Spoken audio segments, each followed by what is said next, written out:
guys, so in case you prepared a giant delicious meal to eat while watching YouTube, I'm sorry, but I have to spoil your appetite in this video. You don't mind, do you? After all, you plan to lose some weight anyway, and I'll help you with that, because today is the disgusting but edible day. Yeah, this is our day! We ate so much weird shit in our lives we forgot what normal food tastes like. Yeah, when we invaded different countries and conquered them. Damn, the flashbacks are kicking in! I'm gonna go berserk! So, disgusting food from around the world. Let's start with Scotland, where they eat haggis. No, not Huggies, the diapers you put on babies and elderly people when they can't use the bathroom. I'm talking about the wild haggis, a dish that is prepared from the actual wild haggis, which lives in Scotland. This is a cute animal with a hedgehog face, small wings, and legs of a different lengths, which allows it to run quickly around the steep mountains and hills that make up its natural habitat. Only in one direction, though. It's also claimed that there are two species of haggis, one with a longer left leg, and the other with a longer right leg. One of the species runs around the mountain clockwise, and the other one runs counterclockwise. By the way, it is believed that this is a rapidly dying species because they struggle to reproduce due to the different lengths of their legs. Plus, people eat them. Hahaha, you fell for it, didn't you? Wild haggis is actually a fictional character. It's the way the Scots scam tourists, advertising a real dish, wild haggis.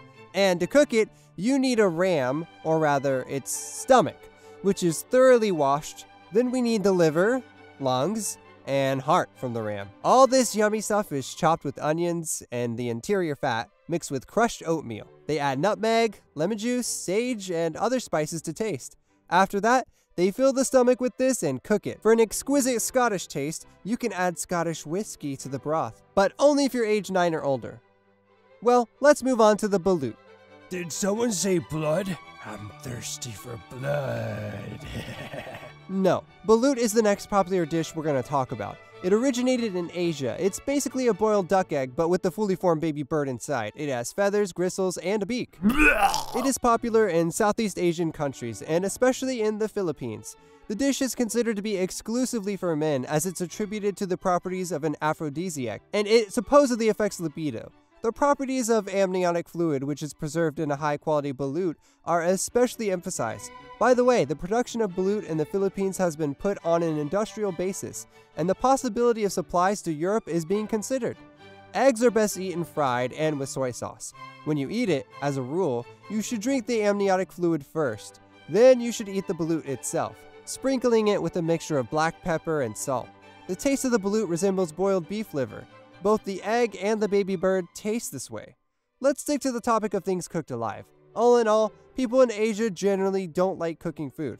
Sometimes they even eat things alive. Yeah, and then the whole world gets quarantined. Anyway, san nakji is a small octopus served alive and butchered in front of you, so that its heart continues to beat when you put its twisting body into your mouth.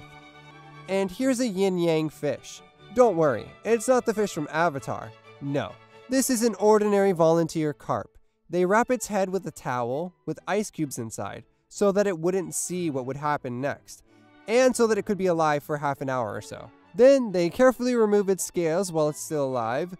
Then they roll the carp in flour. Then comes the real torture. The cook holds the fish by the head and lowers the rest of it in boiling oil for 2 minutes. This way the fish gets cooked, but its head and organs remain intact. In the end, when served, the yin-yang fish looks like a prop from a zombie movie. The body is fried, but the eyes and mouth are moving, as if it's whispering, "Eat me!" But a barrage of criticism from animal advocates and just people with empathy eventually led to the ban of this dish all over the world. Forever and ever. But I'll still leave a link to this horrid shit in the description for you creeps. From semi-fried fish, let's move on to the fried insects, namely to the wonderful Cambodian delicacy Appétit, which became popular during the terrible famine in the country. But even when normal food was back on the tables, it remained a delicacy for many people. What is Appétit? Well, it's fried tarantula. That's right, whole spiders, with legs, butts, and fluffy chitinous shells. And for dessert, let's eat chocolate-covered fried crickets from Thailand.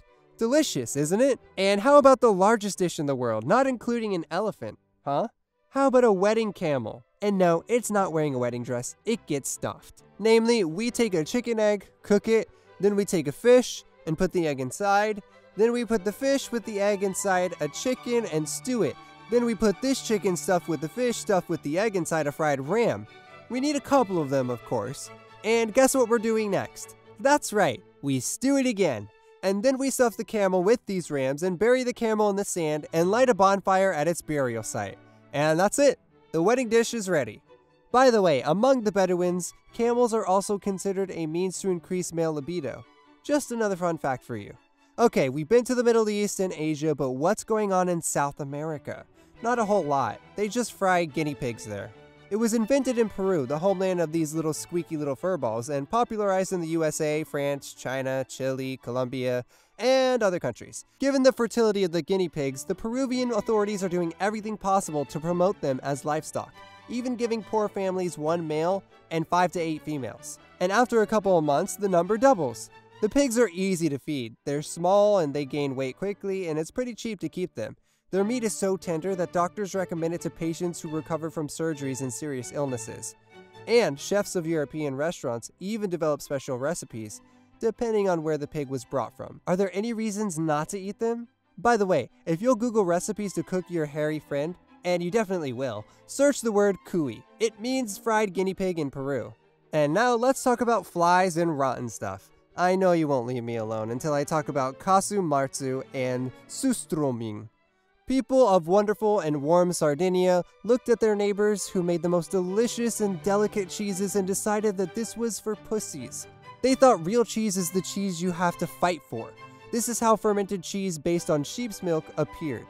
They pour fly larvae on it so that they crawl around and ferment the cheese. Flies literally live and grow in the future cheese. Their waste caused the cheese to rot. That's why it releases a smelly liquid. The Sardinians call it tears, and since the larvae are so important for cooking, they don't remove them when the cheese is ripe. 0.3-inch larvae still crawl in the cheese when they serve it. And if you start eating the cheese, the larvae will begin to protect it by jumping on a person and crawling into their eyes.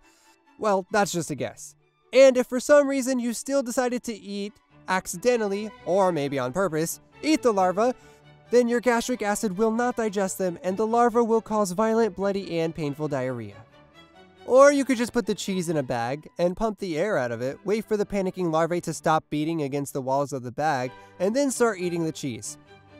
Or you could put the cheese in a bag and just throw it away, but don't worry, you won't accidentally come across a restaurant that serves this delicacy, because the European Union officially banned the sale of this cheese, and there's a good reason for it. Because in 2009, casu marzu was listed in the Guinness Book of Records as the most dangerous cheese in the world. And now we finally get to the delicacy from Sweden.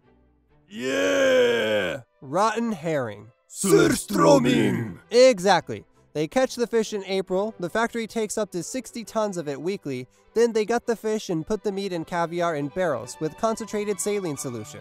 It soaks there for a couple of days, and then they put it into barrels with a very weak saline solution, where it stays for the remaining months. Readiness is determined by tapping on the barrel. There should be a solid loud sound, and you should see bubbles on the surface of the solution.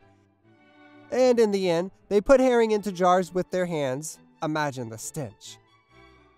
But even when it's canned, the fish keeps rotting, and therefore it's believed that the rounded walls of the can are a sign of readiness and a perfection of the dish. So, what do you think? It's alright, besides the fact that we threw up 38 times. But at least we washed our faces for the first time in a week. Now we smell a little less putrid. Like surströmming? Like surströmming. Well, that's all for today. This has been Brocc O'Lee, and thank you for watching. So guys, if you didn't puke while watching this video, you have to leave a like and a comment, and subscribe to the channel. And if you did puke, you also have to share the video with your friends.